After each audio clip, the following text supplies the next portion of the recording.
Today we're in Slovakia. We're in good company. Our friend Marianna was born here and she is showing us her country together with her family, Alan and Dominic.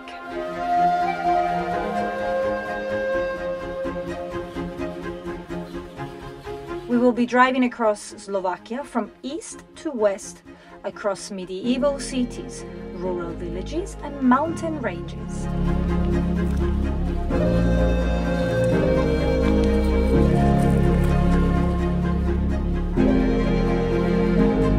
We started our journey in Slovakia from east, from Kosice,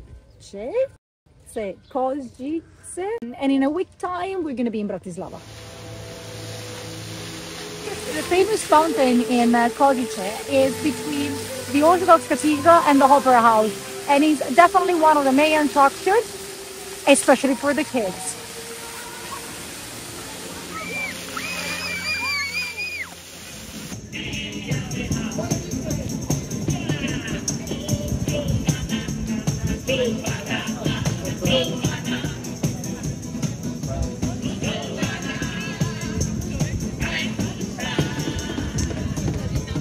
Kosice reminds me a lot of Cluj in Transylvania.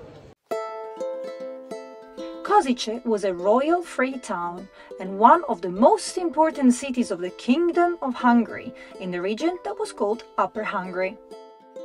It borders with Transylvania, another important region of the Hungarian Kingdom with similar characteristics. It's time to go to the countryside.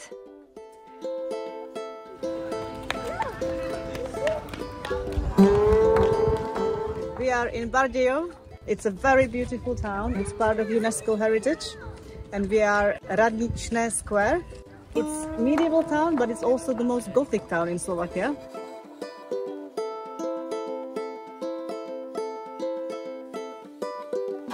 So behind me, there's Basilica St. Egidius, which is very pretty. This big square was used to hold market and fair. The ability to hold the fair was a concession given by the king, and that was something that was making a city very rich, like in this case.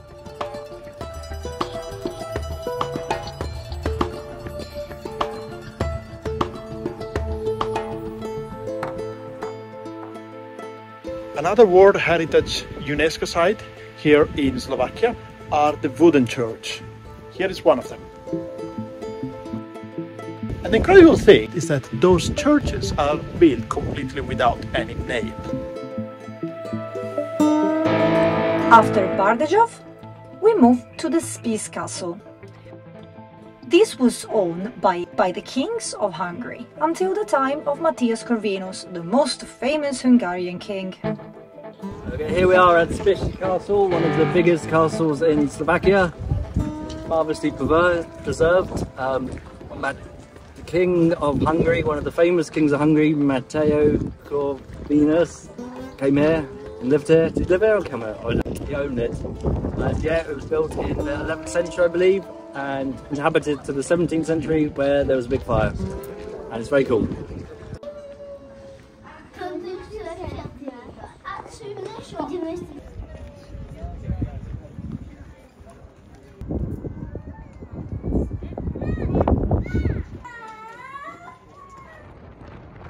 In the middle of Slovakia there are the high Tatras, which is a mountain range above 2,000 meters, very popular for hiking and trekking. We just took a lift and get to see them closer. The Tatra mountains are part of the Western Carpathians and form a natural border between Slovakia and Poland. We have now moved from east to the center Slovakia.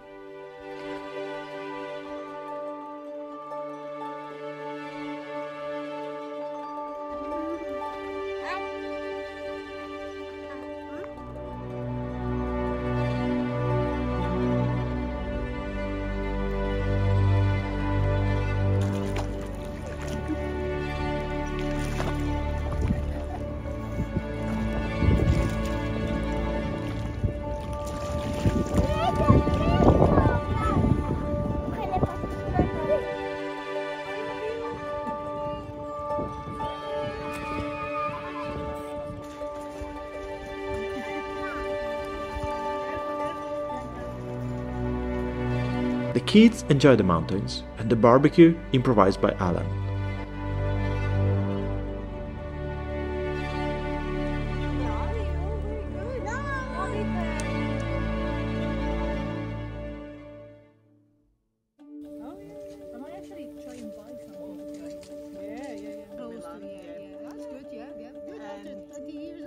And Guillermo is from the Venice.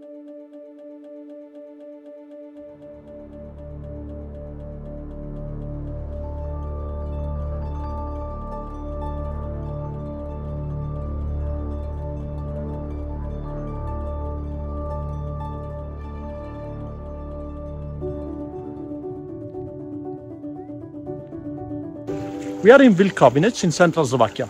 This is a rural village that has been kept completely preserved as it was 100 years ago due to his remote location.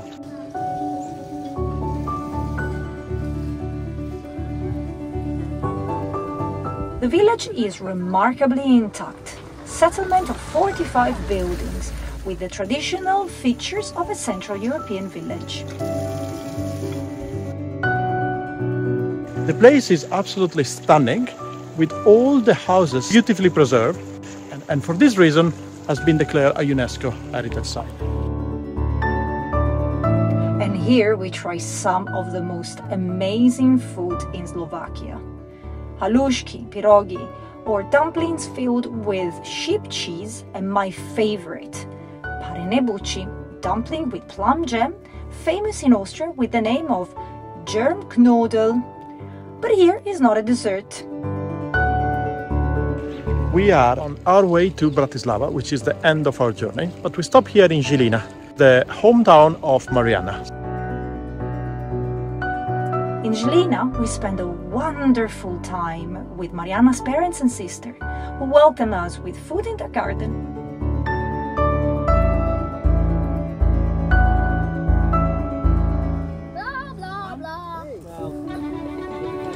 Then we visit the places in Zilina where Mariana grew up. We are at Boulevard in Zilina.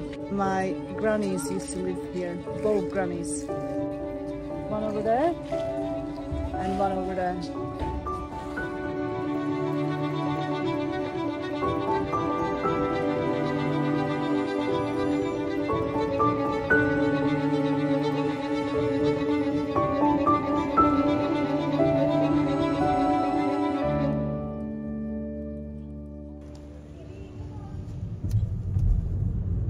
It's time to enter the capital of Slovakia, Bratislava.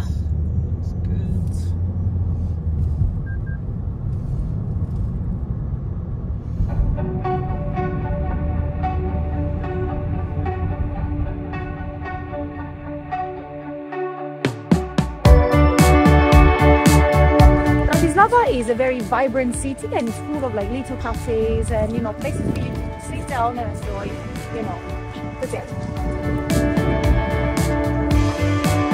It has an imperial flavor, having been the capital of Hungary for 300 years, when was known with the German name as Pressburg.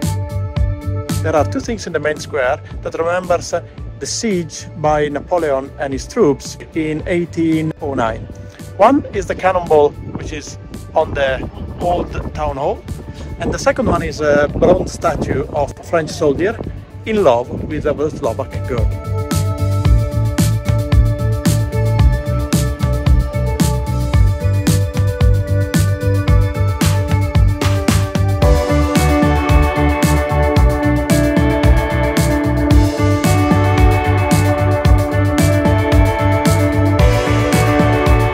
In 1989, the Velvet Revolution peacefully ended communist rule in Czechoslovakia, and Slovakia became an independent state on 1st of January 1993. Slovakia today is a developed country with an advanced economy. It's a member of the European Union, the NATO, and since 2009 has adopted the euro.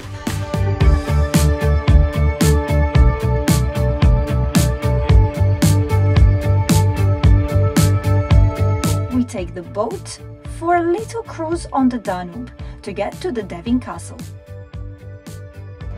We're doing a day trip to the Devin castle along the Danube River. which is a classic day trip from Bratislava. The Dan River, one of the longest in Europe, marks the border between Slovakia and Austria. This one here is Austria, and this one is Slovakia.